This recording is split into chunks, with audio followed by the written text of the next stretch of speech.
I'll be happy to do it if you want me to. Yeah, go ahead. Okay, thank you. The hat didn't make it to the back row or Pardon?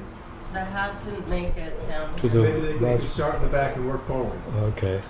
But it's oh, the hat, I'm sorry. We already built it. Oh, you did. For questions. Well, All right, so, okay. All right, so And we need a time limit of 2 minutes? or- 2 minutes is good. Let's start with the front row. Norma? Hey, Jim. Hi.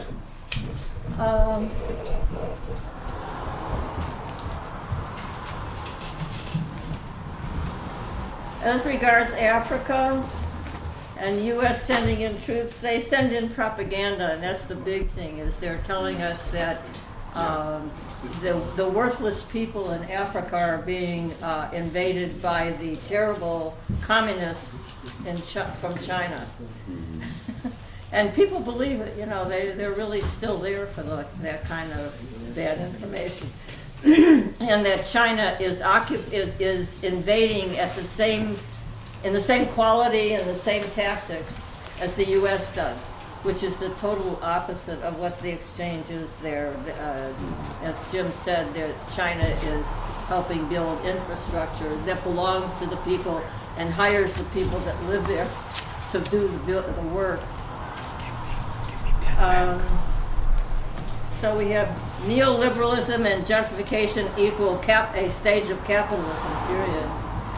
The fight for democracy, people are confused about democracy is the tool to work for the equalization and so forth, to work for the struggle. For me, I say to work the struggle to build socialism, but it's not the structure, and people need to, I think, have it. Instead of going like, give us democracy, no, we want the socialist structure of society, so forth, and we want to be able to employ the tool of democracy to do it. And I think that it's worth clearing that up with people. That book sounds wonderful, by the way. You've well identified that the process of gentrification makes our neighbors into our enemies. And that's part of the chaos that's going on that we live with now. And of course that gives the police the right to kill bad people, especially black. They've made the square buildings into desirable architecture. The state of loving Mies van der Rohe. I mean, they quote that Mies van der Rohe is a worthy architect, and he's not. He's just building these square places that take the place of interesting architecture, lovely architecture. They look like prisons. They look like prisons. They're just horrible. And the garbage from homeless, the homeless quote, are being accused of creating. Oh, they throw all that garbage. 30 seconds left. You know that as though there isn't a reason for the garbage being there, one of which is that it doesn't get picked up by the municipality. Because they have to pay waste management if they will. Well, yeah. In 2 minutes. Shall I keep taking? Okay. Do you want to answer one at a let time? me just quickly say a couple of things about that. The U.S. military now has a division called the Africa Command, and it's to coordinate all their military adventures in the continent of Africa. And I think we all remember what happened with Libya, where Gaddafi was planning to create an Africa-wide development bank with a starting endowment of $1 billion. And I think that was probably one of the reasons why he was, attacked so brutally. And Libya now has slavery, which is a horrible reversal in the timeline.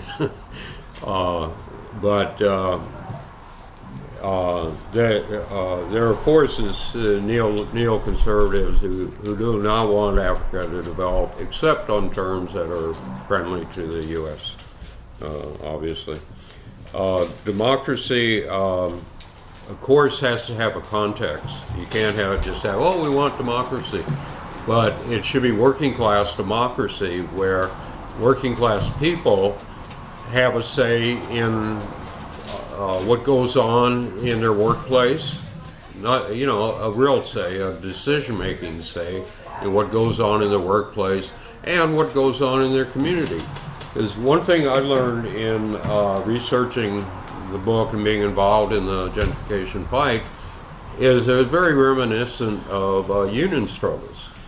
It's just a different context, you know. Instead of one employer, you have the whole community. And in both of those, we don't have enough democracy. We don't have enough, even in many union environments. We need more democracy than we have, and certainly in the community, which is more amorphous, you need much more democracy. And you mentioned gentrification can make friends into enemies. Well, probably, you know, they weren't friends to begin with if they're become enemies over gentrification, because that means they side with the wealthy class. And if it's a working class struggle, you're gonna lose some people, but you're gonna gain other people who never were involved in any kind of struggle in their lives, because they don't have to go anywhere. They don't step outside and they're part of the struggle. So I wouldn't be afraid of that. I would say the more the merrier, and the more groups that are involved in the struggle, the better. It shouldn't be a monolithic struggle of one group against the developers. It should be, you know, everybody who has some kind of thing going on. We had a surfers group in Venice that was fighting gentrification, and, you know, things like that. So anyway, I'll stop there. Is moving this way? Yeah. Yeah. Well, I think that the situation in Oakland is well, I've read, you know, a lot about Mike Davis's book, you know, City of Quartz, you know. So I knew, and I was born in Los Angeles. I know Do you some think stuff about people can hear you? do you want me to use it? Thank you. Okay. Yeah. So I'm sorry, did you answer me? I'm sorry, but what? Did you, do you think people can hear you that can't hear you? Well, yeah, the tone of that we'll have to discuss later, but yes, I'll say it again.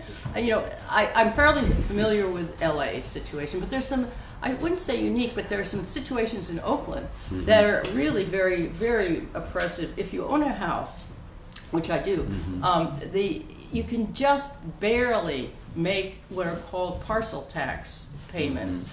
So you've got I think it's a 60-40 split still. It's about 40% homeowners. It is very hard to do home repairs, keep your home up, and pay the Oakland City government, okay?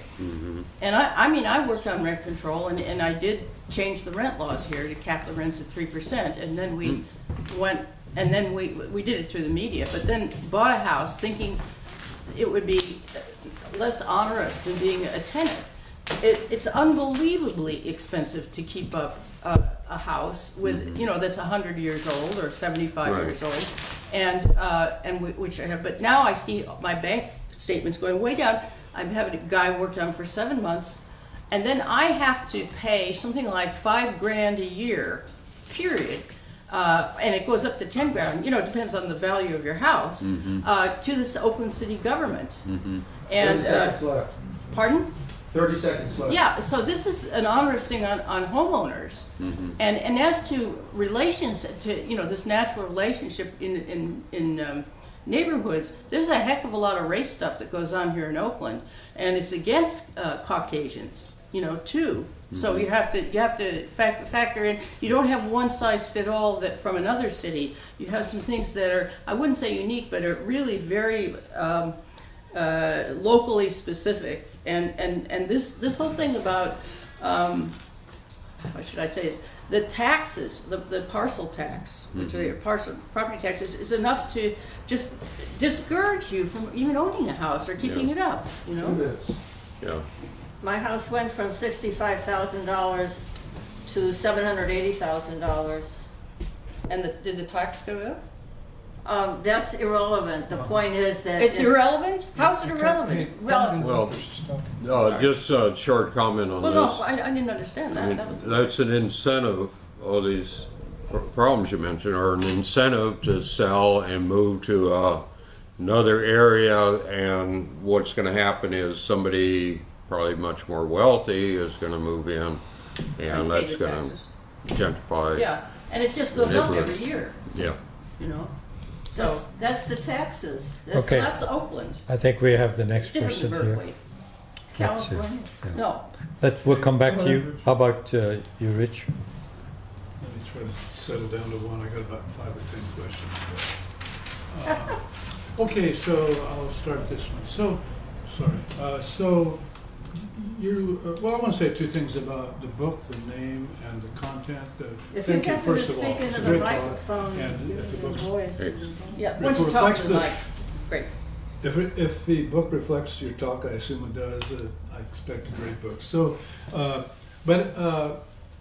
want to be self-critical, not myself of ourselves, and not of an individual, but the way we framed this talk today is partly based on the name of the book, or it's about Venice. It's not really about Venice. I mean, you're about Venice. You live in Venice. All your people.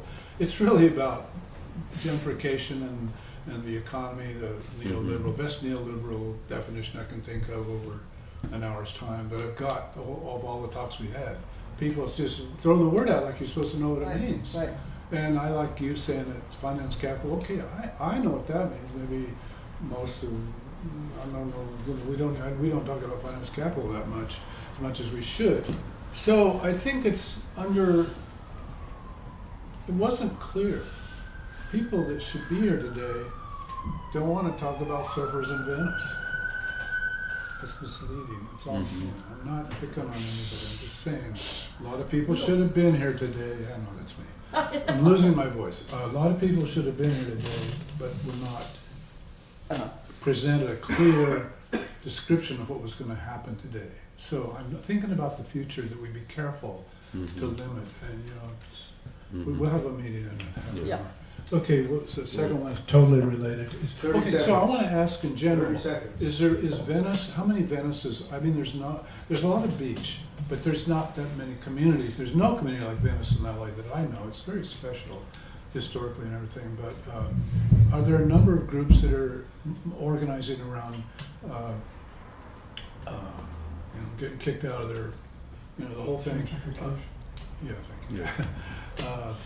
Are there 5, 10, 20? You said work across interest groups. I definitely Right. agree. Make a broad coalition, a united front, whatever you want to call it.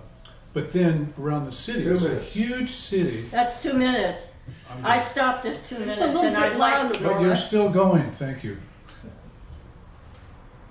You Yeah, understand. I think I get your point. In this country, we're taught not to associate and organize with other people. And so it's something we have to learn to do. In some areas, people are pretty quick on the uptake. In others, you could run over them with a construction vehicle. But there are other communities. Like in LA, there's East LA and Boyle Heights, which are both predominantly Latino areas, which are confronted with gentrification and or fighting back. And there's other places, Echo Park, Silver Lake. I mean, it's like if you may not notice it if you just drive down the street, but if you really look into it, I don't think there's a city in the country where there is not some gentrification going on, and there is a struggle against it. But it's like the lowest level of struggle in some ways. I mean, if somebody gets in a union, they have a structure where they can learn how to struggle and go on strike and stuff like that. If it's a political thing, like if you're for a particular political candidate, you will learn quickly how to be knock on doors and you send out mailings or whatever. But with gentrification, it's kind of self-taught, but it's also kind of the ground spring for recruiting more activists. We can't have socialism in this country. Like me, you want that to happen unless we communicate with each other. You can't vote it in because, with all due respect to Bernie and Tulsi, you're not, their election is not going to bring about socialism. You need to have a mass movement, and you can see this in other countries. You need a mass movement that comes out of the neighborhoods, out of the unions, and so on. And we focus a lot on unions, trying to make them more class conscious, but we don't focus much on neighborhoods. And that's what we have to do if we really want to change society. Agreed. So. Okay, Rich, Okay. it's your turn. Could you close the door? There. Thank you. Just one point and a question. On a global level, the anti-neoliberal and neo-conservative bloc in the world, led by Russia and China, are making advances. So yesterday I read that the Prime Minister of Russia was in Cuba, and he was also in Venezuela, and he signed big agreements, cooperation, defense, similarly to what they did in Syria. They plan to defend those countries.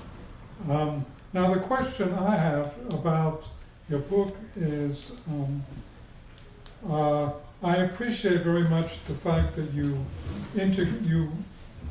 put gentrification in the context of the development of capitalism to the neoliberal stage, and that gentrification can only be defeated. I take it to imply that gentrification can only be defeated if capitalism is overthrown in some respects. Yeah. So that creates a dilemma, which is, if you're not, you get what I mean. It's because we're not, you're struggling against gentrification, but you know that it cannot be defeated until regulation is done. Same with the trade union movement, actually. Anyway, so you talk about some of the tactics, you mentioned in your book, title of the book, some of the tactics that we used for the struggle. Maybe you could just refer to some of them that you think are important. Just one, maybe. Yeah, I didn't have enough time really to get into the kind of tactics. If this was a group of people who were right now fighting gentrification, I probably would have concentrated on that.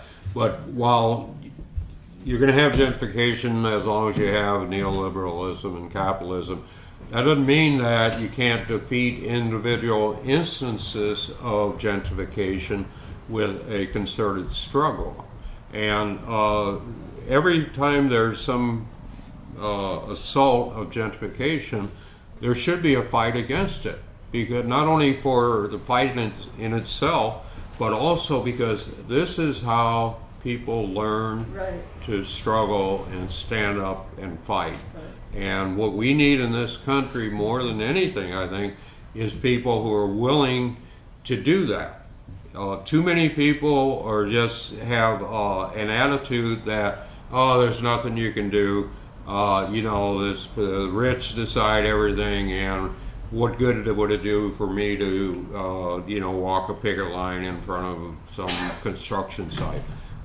A lot of good for that person, because they would learn, hey, this is fun. This is how I get to know my neighbors, and so gentrification has a real role to play, not just for itself, but for the overall struggle. Right.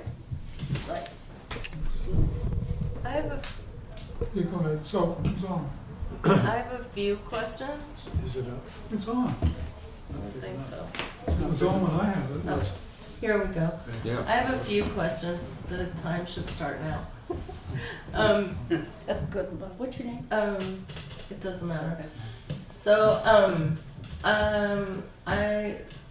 you mentioned that in the .com sector, or the technology sector, there are a lot of non-productive forces. And can you give some examples of that? We all know about real estate and beside the people who play games that obviously don't produce anything, but that, and then also the term middle class, from an economics standpoint, isn't that fictitious? Like there's no such thing really, middle class. And then I also wanted to hear, because I am connected with activists who are, you know, we occupied and were successful.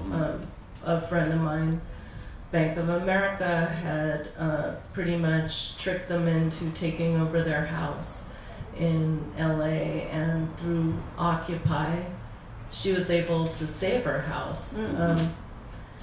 And so I just want to know, what are some of those tools? Thank you. Well, I would say buy the book. That's a It's all in there.